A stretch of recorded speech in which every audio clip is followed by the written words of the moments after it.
A vida é extremamente complexa. Nós temos diversas demandas, diversas responsabilidades, compromissos para cumprir e muitas coisas, se deixadas para depois, acabam acarretando para nós mais dificuldades ainda. Além das coisas que nós precisamos, as nossas responsabilidades sociais, emocionais, financeiras, nós temos também as coisas que nós queremos, os nossos desejos, nossos sonhos, as coisas que estão dentro do nosso campo do desejo. Ou seja, misturando as nossas responsabilidades, aquilo que nós temos que fazer, e os nossos desejos, os nossos sonhos, as coisas que nós queremos realizar e conquistar na vida, nós já temos aqui uma agenda bastante complexa pela frente. Além de tudo isso, a gente tem que administrar o fato de que a vida é rápida. Nós passamos de uma maneira muito rápida. A vida, quando a gente vê, nós já temos outras responsabilidades, outras idades, outras fases.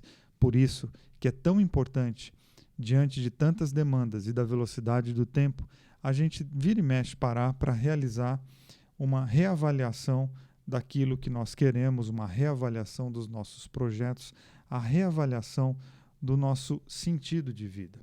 Nós precisamos aprender a reavaliar as nossas prioridades. Qual foi a última vez que você parou para pensar em quais são as prioridades da sua vida? Porque devido à dinâmica da vida, a gente tem que tomar cuidado, porque às vezes a gente estabeleceu uma prioridade quando a gente era mais novo, o tempo passou e a gente nunca parou para pensar se a gente ainda tem que estar focado naquela prioridade. Não, a vida é dinâmica. A prioridade de uma pessoa, a prioridade do Vili de 20 anos era totalmente diferente da prioridade do Vili de 45 anos, que é a idade que eu tenho hoje. Mas eu preciso tomar cuidado para não estar aos 45 anos com os mesmos projetos, os mesmos sonhos, e inclusive sem perceber, sendo comandado por uma pessoa de 20 anos. Não, eu preciso olhar para a minha vida hoje, olhar para as minhas demandas hoje, para as minhas responsabilidades hoje, porque a vida é agora. Posso sim ter que lidar com sonhos frustrados, coisas que eu desejava quando eu tinha 20 anos e que eu não consegui, e hoje eu preciso saber lidar com o fato de que algumas coisas que eu queria, elas não vão acontecer, mas podem acontecer outras, eu posso realizar outras, eu posso buscar outras coisas. Por isso que eu falo tanto e insisto tanto nessa necessidade da gente se conhecer e se conhecer a partir de um processo de autocrítica. Eu sei que a palavra autocrítica ela é ruim, porque a gente sempre acha que a crítica é a acusação de alguma coisa errada, é colocar o dedo na cara. E a autocrítica não é isso, mas é uma capacidade que advém de uma maturidade onde eu consigo olhar para mim, ver as coisas que estão boas, que estão funcionais, assim como eu consigo olhar para mim e ver as coisas que eu preciso mudar. E muitas coisas nós precisamos mudar, e que bom. Bom por quê? É bom porque a gente pode mudar. É bom quando a gente percebe que a vida não precisa seguir sempre no mesmo padrão, sempre na mesma trilha. Eu posso reavaliar as minhas prioridades. E um dos pontos que quero falar com você aqui hoje é exatamente a nossa prioridade de ganho, de conquista. Porque nós vivemos numa sociedade de consumo e onde nós somos, vira e mexe, avaliados pelo peso da carteirada, por aquilo que nós temos. E será mesmo que a gente tem que construir a nossa vida baseado no dinheiro, baseado no bem material? Já faço um parêntese aqui, não estou fazendo discurso de voto de pobreza e nem coisa do tipo, mas é você avaliar qual é o valor do dinheiro na tua vida. Porque eu sei que quando a gente começa a falar sobre esse assunto, muitas pessoas vão poder falar, pô, mas então eu não posso ganhar dinheiro? Claro que pode, não só pode como deve. Nós precisamos do dinheiro para viver, mas a gente precisa aprender a colocar o dinheiro no seu devido lugar. Há um ditado muito antigo que diz assim, o dinheiro é um ótimo escravo, mas um péssimo senhor. Ou seja, a gente tem que colocar o dinheiro sob o nosso comando e não colocar o dinheiro no comando da nossa vida, porque senão toda a nossa vida vai se resumir simplesmente acumular, acumular, acumular, e que horas que você para aproveitar aquilo que você está conquistando, que hora que você para desfrutar do fruto do seu trabalho, do suor que você rala todo santo dia, levanta cedo, acorda tarde para ganhar tua grana, para viver tua vida. A gente tem que sim lembrar que o dinheiro é sim um ótimo escravo, mas um péssimo senhor. Eu gosto muito de uma música do Frejá chamada Amor para Recomeçar. Seguramente você já escutou.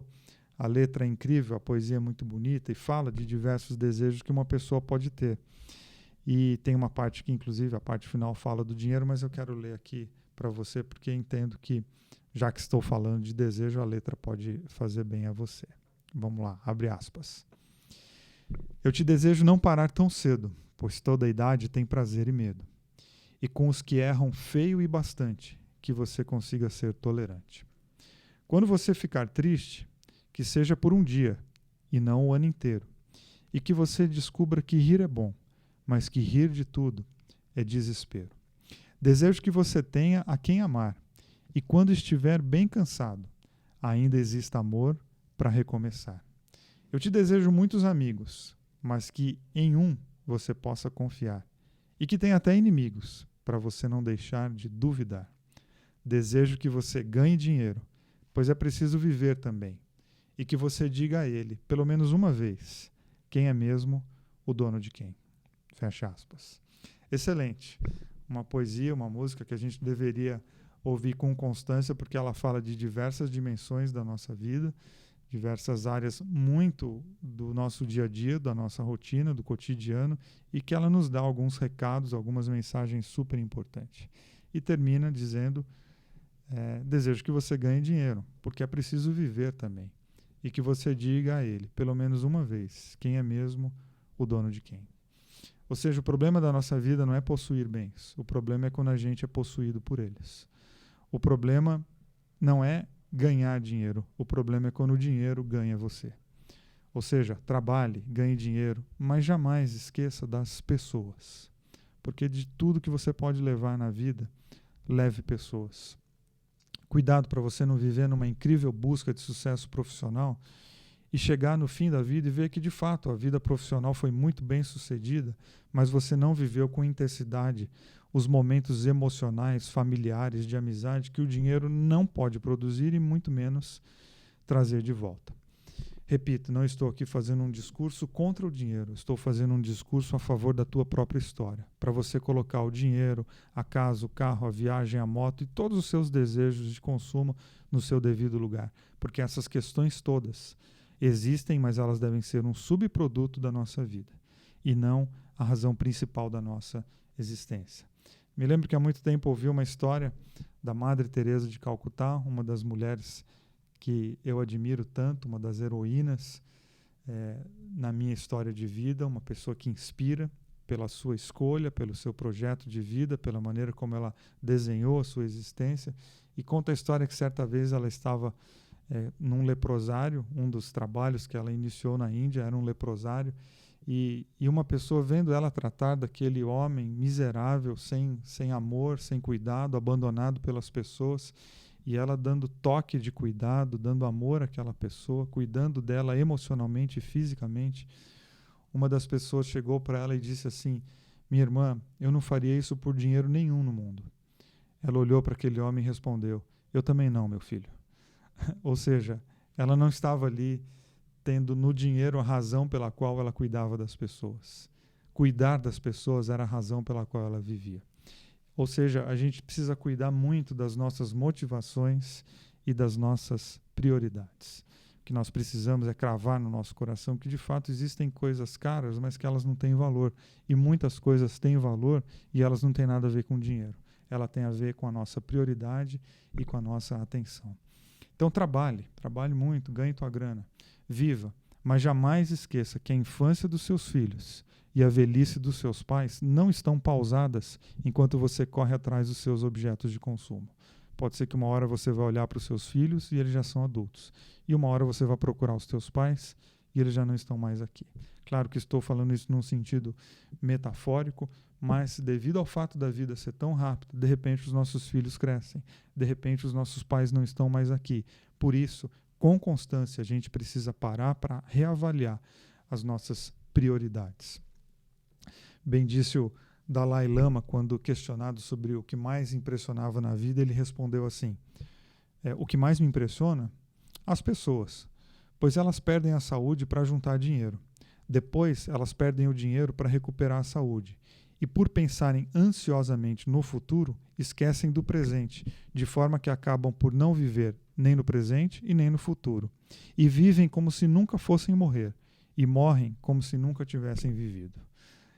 Talvez seja um retrato um pouco cruel, um pouco negativo da humanidade, mas a gente tem que tomar cuidado, porque para a gente cair nesse desenho aqui do Dalai Lama é rapidinho. Basta a gente deixar a vida nos levar. E nós não podemos deixar a vida nos levar. Nós é que precisamos levar a vida. Nós é que precisamos pensar como que nós vamos tocar os nossos propósitos, qual sentido que a gente vai dar para a nossa vida. Eu tenho falado aqui nessa série, Não Viva em Vão, que o sentido da vida é aquilo que eu faço no meu dia a dia. É aí que está o sentido da minha vida. Então a gente sempre pergunta qual é o sentido da vida e a resposta está exatamente em como que eu estou vivendo. Olha, como que eu estou vivendo é o meu sentido de vida. Então eu preciso fazer um check-up de como estou vivendo. Se eu estiver insatisfeito, eu preciso me apegar a uma coisa incrível, de que eu posso mudar. Mudar dá trabalho, mudar dói, mas é totalmente possível. Então a gente precisa pensar sim nas nossas prioridades, a gente precisa pensar no tanto que a gente está se entregando algumas coisas e pensar se elas de fato merecem toda essa entrega. Você já percebeu que no nosso tempo ser ocupado é sinal de status? A gente coloca na conta dessa correria de estar ocupado muito das nossas omissões, porque estar ocupado é sinal de importância e ser omisso é sinal de irresponsabilidade. Mas como o meu convite a você é você fazer uma autocrítica, eu queria que hoje você parasse um pouco para pensar. Será que você não está colocando muitas das suas omissões no fato de, não, eu não tive tempo, eu estou muito ocupado, mas será que a gente não tem tempo mesmo ou não está na nossa prioridade? Vou te dar um exemplo. Vamos supor, seus pais, pode ser que você que está aqui me ouvindo, seus pais morem no interior. Eu pergunto para você, você ligou para eles essa semana? Você mandou um WhatsApp? Você mandou um alô para eles? E a resposta pode ser, não, eu não tive tempo. Espera aí, não teve tempo? Será que a gente não tem tempo para mandar uma mensagem? Será que a gente não tem tempo para mandar um alô? Será que a gente não tem tempo? É mais honesto eu dizer, não, eu esqueci. É mais duro eu dizer, não estava nas minhas prioridades. Mas a frase eu esqueci ou não estava nas minhas prioridades pode ser aquilo que vai me despertar para uma nova consciência. Porque enquanto eu me esconder atrás de uma frase que é socialmente aceita como eu estou ocupado, eu não vou ter transformação, porque ela não gera incômodo. E eu preciso de boas respostas, e às vezes duras, para elas gerarem incômodo em mim, e aí então eu passo por uma transformação.